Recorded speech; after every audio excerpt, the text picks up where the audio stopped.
রেগে গেলেন তো হেরে গেলেন কিভাবে হারলেন আমি একটা এক্সাম্পল দেখাই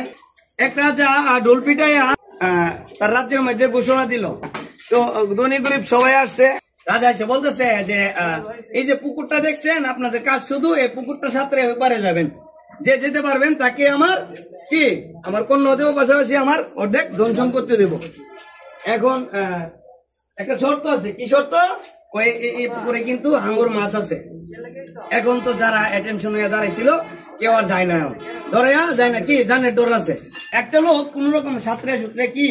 গেছে ওই পারে গিয়া পার হয়েছে রাজা আইছে সুন্দর করে মালা নিয়ে নেন আপনারা মালা পরে আপনি তো পাস করলেন হ্যাঁ এখন আপনি বলতেছেন আরে রাখেন মেয়ে রাজা সাহেব রাখেন আপনার মালা আর আপনার মেয়ে আগে বলেন আমাকে কি ধাক্কা দিছে তাইলে ওই সময় যদি ওই লোককে বলতো যে আমাকে